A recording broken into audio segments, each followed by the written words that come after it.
Heads up. Recording in progress.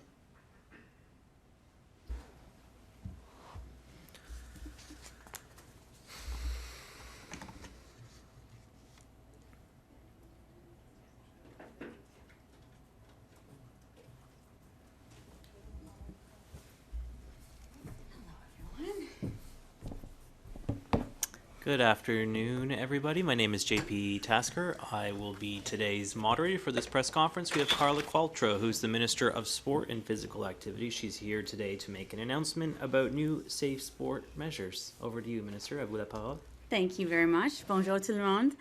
I'd like to begin by acknowledging that we are gathered on the traditional territory of the Algonquin and Anishinaabe people. I also acknowledge, on behalf of the Government of Canada, athletes and other sport participants who have been harmed, abused, or mistreated in the Canadian sports system, particularly those who were maltreated as children. I'm sorry this happened to you. The sports system did not protect you or hold to account those who hurt you. As Minister of Sport and Physical Activity, I'm committed to ensuring you are supported and that meaningful and impactful changes are made to the sports system. To the survivors who have come forward so that we can learn, better protect our children, and improve our systems and processes, I admire your courage. Thank you for helping us get to today. Je suis ici pour annoncer une nouvelle voie à suivre pour le système sportif canadien, alors que nous traversons une période difficile. En effet, la confiance dans nos dirigeantes et dirigeants et nos organisations sportives s'est érodée. Au cours des 18 derniers mois, 2 commissions parlementaires ont examiné les mauvais traitements et les agressions ayant eu lieu dans le système sportif canadien. La première a déterminé qu'il s'agissait d'un problème de longue date et qu'il était nécessaire d'apporter de vastes changements au système sportif et à la culture sportive pour y remédier. La seconde n'a pas encore déposé son rapport, mais je m'attends à ce que ses conclusions soient similaires. Ces constatations ont d'ailleurs été soulevées par de nombreux hommes et femmes que j'ai rencontrés, qu'ils soient survivants, athlètes, parents, experts du sport, défenseurs, membres des organisations nationales ou autres. Bottom line, we need to make fundamental changes to our sports system that will lead to long overdue culture change. Our sports system needs to be grounded in human rights, with human rights protection reflected in how sport operates and how it's governed. We need to embed accountability, integrity, and safe sport into everything we do. We have to talk about racism, misogyny, homophobia, and transphobia.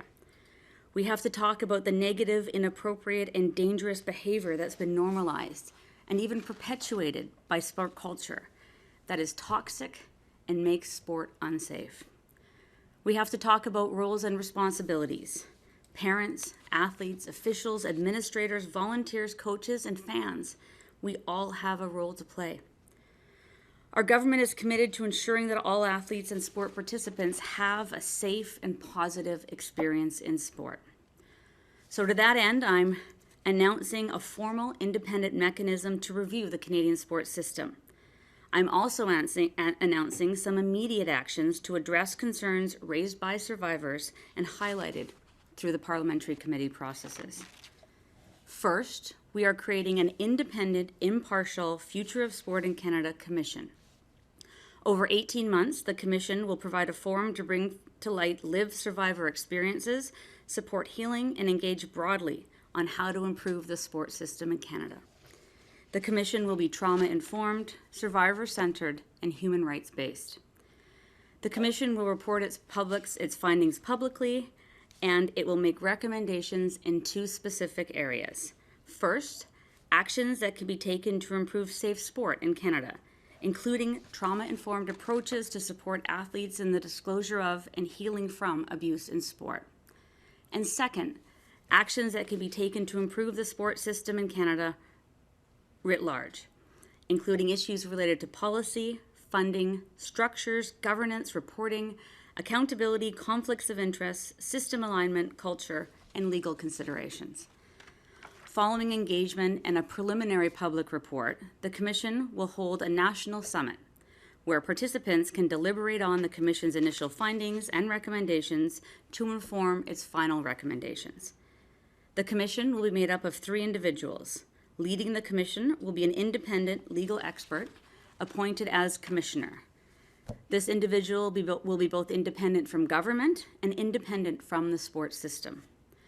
The Commissioner will be supported by 2 special advisors, one with lived experience or expertise in victims' rights, child protection, and trauma-informed processes, the other with expertise and experience in sport. The terms of reference for the Commission are being released with this announcement, and details with respect to the composition of the Commission will be announced early in the new year. The starting point for the Commission will be a recognition that bad things have happened and continue to happen in Canadian sport. Survivors will not need to prove they have experienced harm. We know you have. We believe you and we support you. Your experiences will inform recommendations for the future of sport, better and safer sport in Canada. While the Commission undertakes its work independently, I will move forward with some immediate actions to address maltreatment in sport. To ensure greater independence, we will begin to transition the Office of the Sport Integrity Commissioner and the Abuse-Free Sport Program out of the Sport Dispute Resolution Centre of Canada.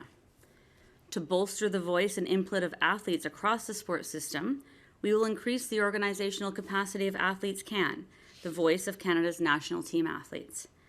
We will elevate the previously announced Sport Canada Athlete Advisory Committee to a ministerial advisory committee. On January 10th, we will reopen for 4 weeks the call for athletes to participate on the advisory committee. We will take steps to modernize Sport Canada's funding framework and address policy gaps in safe sport.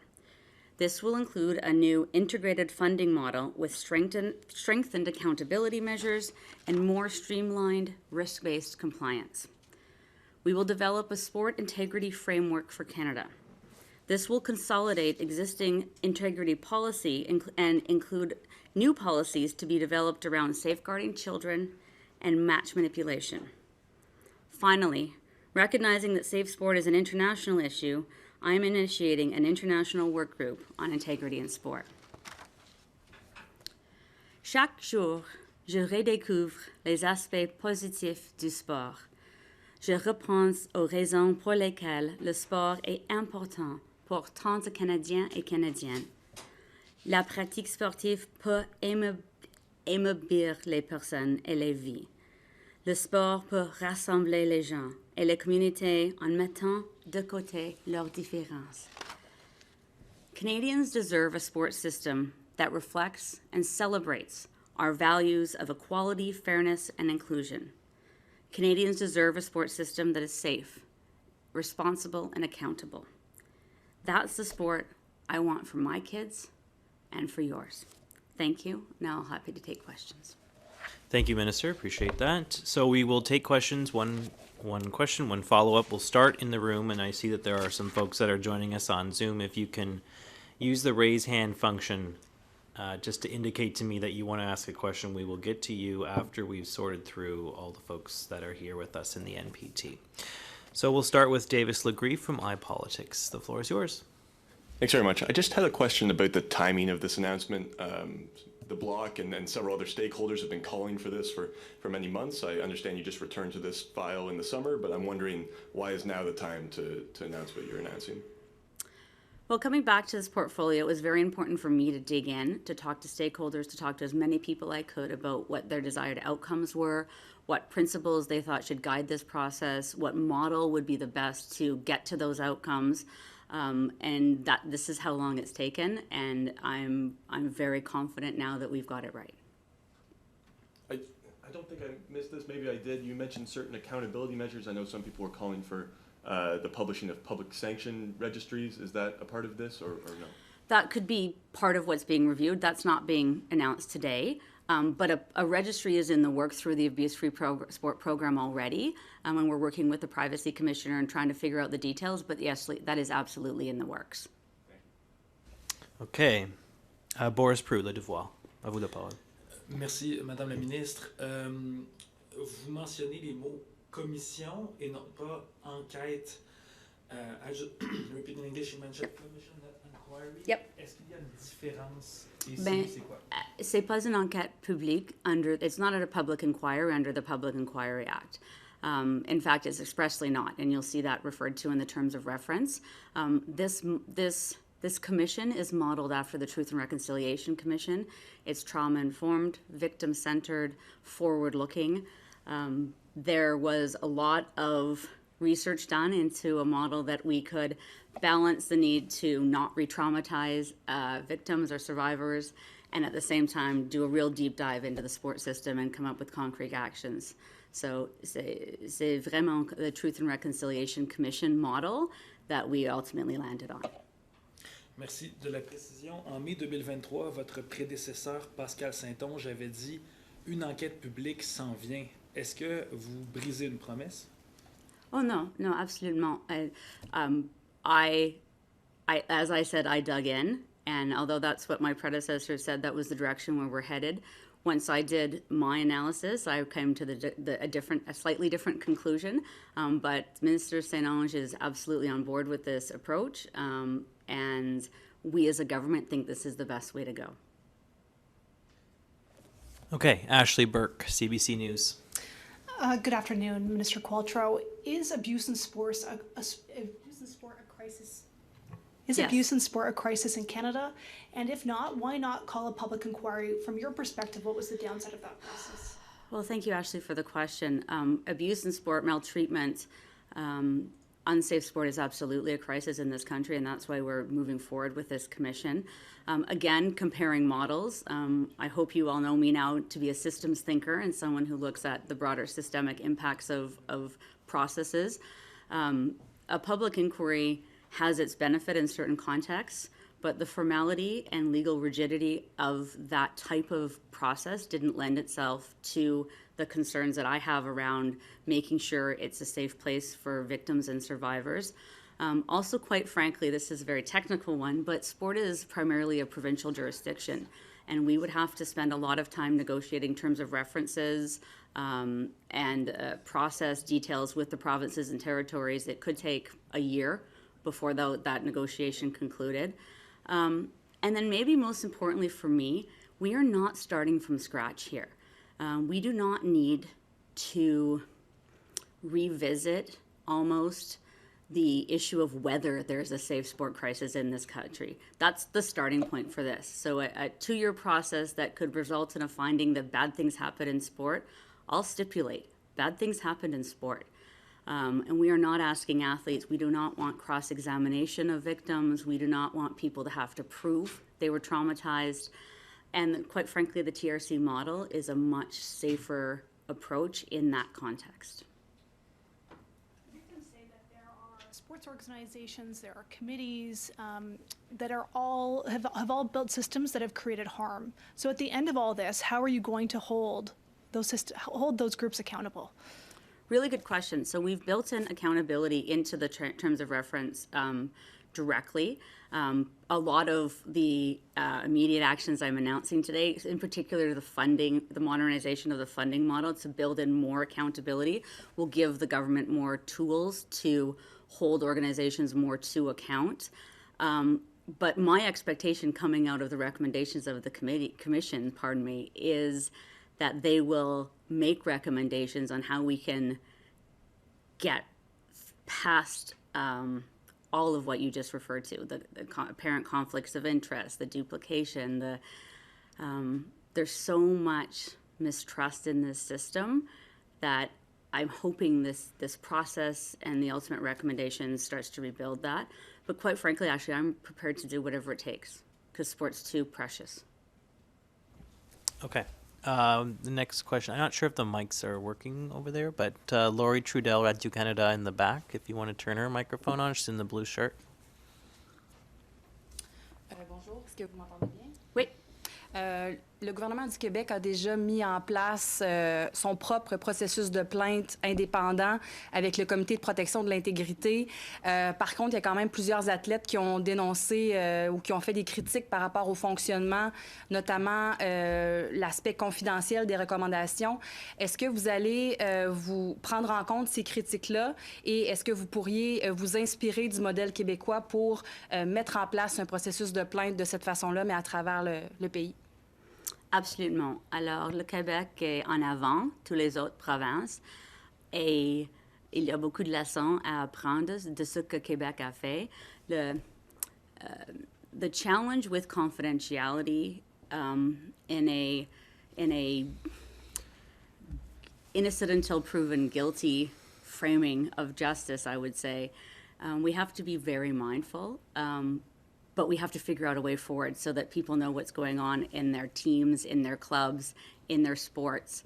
I think that's a big issue that the Commission should tackle. I would look very forward to figuring out if they could come up with a way to unlocking that concern, because I think as a dance mom, not necessarily a sport mom, but a dance mom, it would be very important to me to know if there was something going on in my kid's club. Even if it hadn't been proven yet, and I would be very upset to find out that I didn't know about that and I was still sending my daughter there 14 hours a week. Merci.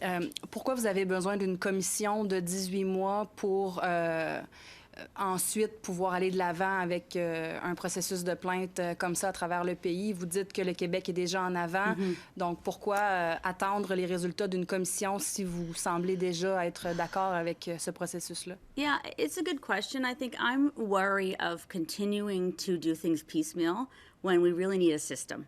My preference would be to have the Commission put forth both kind of elements that address existing gaps in the system, but this is what a system should look like, Government of Canada, and this is what we suggest you should do, which is not to say that we can't be doing other things. And if it turns out that we can act on something like your suggestions around a complaints process, I mean, we do have the Office of Sport Integrity Commissioner, so there is, for national teams, there is something. One of the challenges identified with OSIC is its jurisdiction is quite limited, so it spends a lot of time figuring out if it can even do the cases or not that are brought to it, leaving a big gap in people waiting around to see if it even has jurisdiction. So there are things we can absolutely continue to do, again, being mindful that we want the Commission to have the space to do its work. All right, so now we'll turn to Zoom, and if I can get this to work. Donna Spencer, the Canadian Press, will be the next question.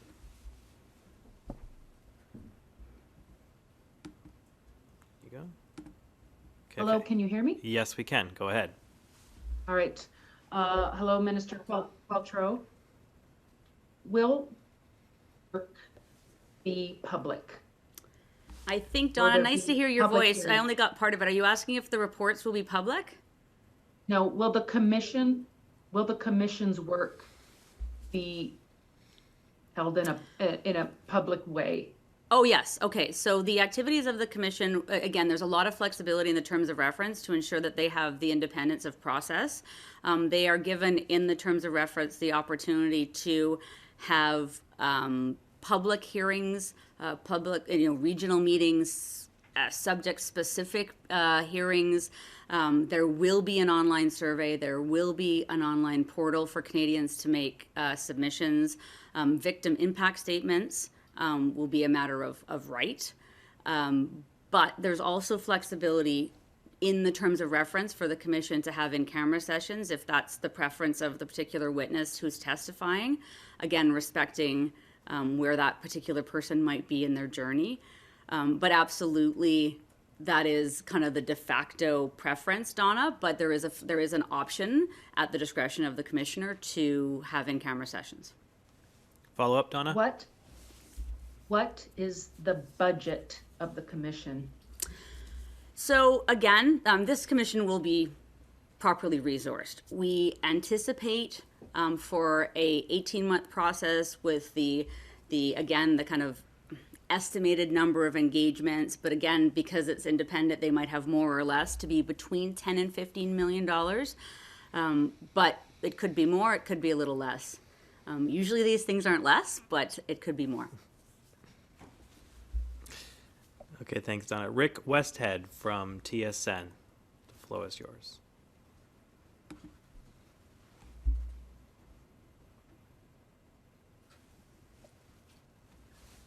Hi, good afternoon. Can you hear me? Sure can. Hi, thank you. I'm just curious. I've been doing a lot of research on public sanction registries, which you've just been asked about, and there's more than 600 PSOs in Canada, almost none of which have public sanction registries, but some do.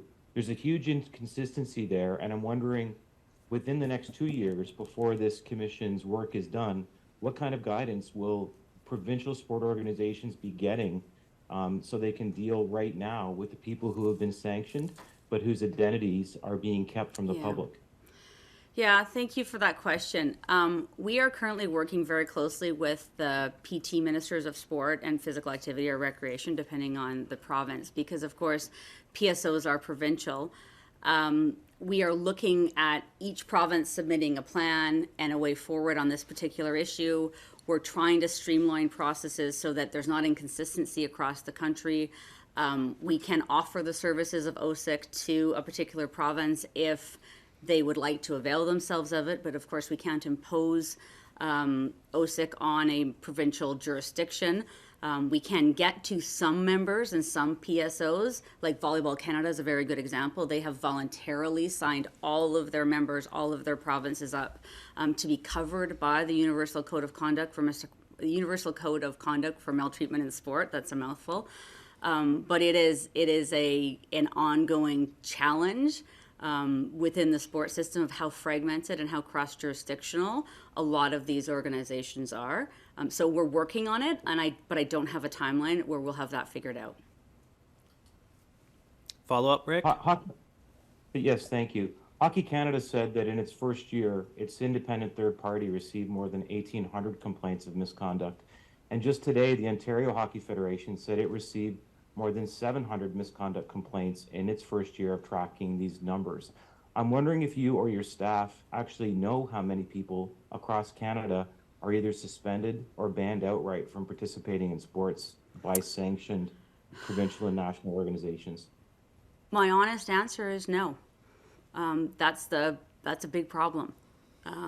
There are private sport leagues that are not covered by national sport organizations. There are in Hockey Canada's case, there's sanctions club, there's non-sanctions club, there's entire leagues that don't fall under the purview of Hockey Canada. So we wouldn't have that data at Sport Canada. We have data with respect to the funded NSOs, so the organizations that we fund, because we get that data through our funding agreements from them. But again, it's what I talked about in my speech. It is this ongoing need to take a good look at ourselves in the mirror, I'd say, as a country, and decide if this normalized behavior in some of our sports is what is the sport we want for our kids. And I really hope that's the conversation that happens in the next 2 years. Okay, thanks, Rick. If there's anybody else on Zoom who wants to ask a question, just use the raise hand function. I see there's some other reporters on there. I just don't know if you want to ask a question. But while we're waiting for that, we'll throw it back to the room. Ashley Burke from CBC has another question. You've talked about the need for accountability. Hockey Canada put this issue in the spotlight again over the handling of an alleged 2018 group sexual assault involving 8 hockey players, including members of the World Junior team at the time. Is it appropriate that some of those people allegedly involved are now making more than $1 million a year playing in the NHL right now? Gosh, Ashley, that's a tough question. I don't know if it's appropriate, but what I can tell you is that our system right now lets that happen. And in the next, again, through the process of the commission, it's something that we need to figure out as a country, as if we want that to be able to happen. Because right now it can't. Right now the system permits this to happen. And again, we just have to just decide if that's, the sport we want. You could call on them to do something to suspend these players until the police investigation and the Hockey Canada's investigation wraps up. Is that something that you would do? The the research I've done on this is it's a very complicated legal, employment law, criminal law, contract law mismatch. I'm not sure I have the authority to do that, the teeth to do that. But also we don't know the outcome, the final outcome yet, I would say. Is there another question in the room? Yep, Davis. Sorry, you just mentioned earlier in your speech how you're working to promote safe sport abroad, and you launched an international working group. Has anyone else signed on to that, or is that, are discussions just getting underway, or how's Well, that discussions going? have been ongoing for a couple of months, but I don't have confirmation from other countries yet. But there's an international recognition that we don't have a forum internationally for governments to come together and share best practices, collaborate on this really pressing issue. Think of the World Anti-Doping Agency. What we do is we meet as governments, we talk about anti-doping, and what we try and do is on the margins of other forums get together, and it's not consistent, and it doesn't have the profile of a standalone work group. So the composition is in the works, but I'm not quite yet ready. I don't have final sign-off from the countries I'm talking to. Boris Prout, Le Devoir. Quel est votre message pour ceux et celles qui s'attendaient plutôt à ce que vous annoncez une enquête publique et qui sont déçus parce qu'ils auraient voulu peut-être de la justice ou qu'est-ce que vous avez à dire à ces gens-là? What I hope is based on the relationships, the conversations, and the input I've sought in getting to a point where this is the model we're heading, going forward with, is that they might not see the formality of a public inquiry, but they will see their desired outcomes, the principles they recommended to us that we include in the terms of reference, the scope, the mandate. I mean, I hope they see their input reflected, even if ultimately it's in a form that wasn't their preferred model. But I think the desired outcomes are to be found in our model, as are the principles that will guide the work and process of the commission. Okay, and Donna Spencer from the Canadian Press on Zoom. You have another question to ask the minister?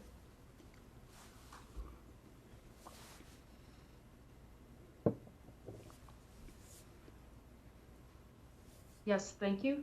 Minister Qualtrough, how can Sport Canada funding framework hold? You've just muted yourself, I think, Donna. Just unmute and ask that question again. Minister Qualtrough, how can the Sport Canada funding framework hold organizations accountable? I've thought a lot about that, Donna. So last year we stood up an accountability and compliance unit at Sport Canada.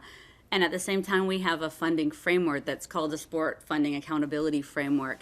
And the two aren't necessarily aligned. The things that we ask sports to do and be accountable for in their funding agreements are not always the same things that we would like to dig in on and really make sure people are doing through compliance and accountability on the back end of it. So we can cut through the noise. Also, it's very onerous. We've kind of stacked up obligations that I'm not sure from a risk-based compliance model are the best things to be asking people to do or to demonstrate to us. So, it's effective governance, it's financial disclosure, it's registered as a nonprofit, it's, demonstrated lack of conflict of interest, it's having a certain suite of policies within your organization, the traditional, harassment, but also the more recent signing on to the UCCMS, the Universal Code of Conduct. So I think there's a lot of ways we can strengthen our accountability, and we can, again, target our resources better at Sport Canada so that we are focusing on bad actors and getting the good actors over to the side so they can do their good work and we can really dig in with the bad actors. Okay, and we have another question from Grant Robertson, the Globe and Mail. Grant, the floor is yours.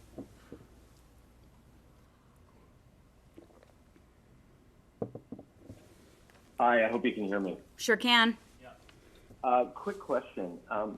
During the Hockey Canada process, there was a lot of questions about Sport Canada's oversight role during that whole process. We've heard athletes say over and over that they feel they're essentially responsible for policing their own NSOs because, you know, other bodies, Sport Canada, for example, necessarily isn't doing it. How in this process will you try to insert accountability for Sport Canada into the role of oversight of NSOs?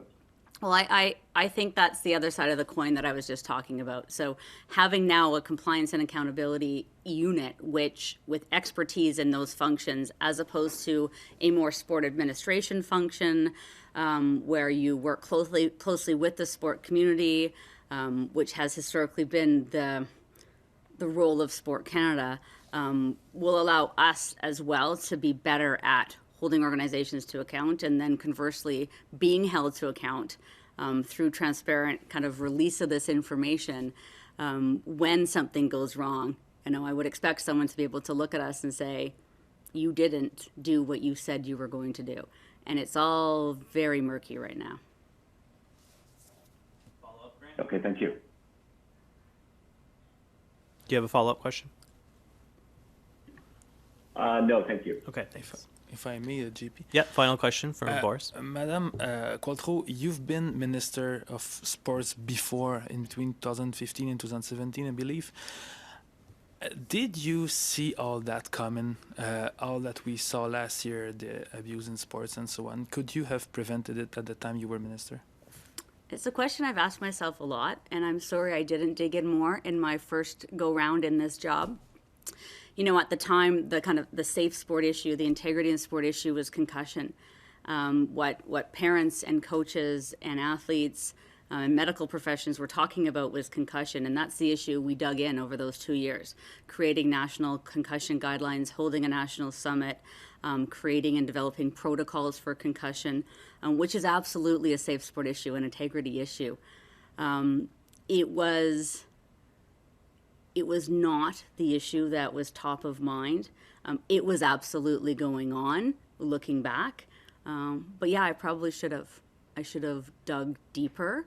But my focus at that time was concussions.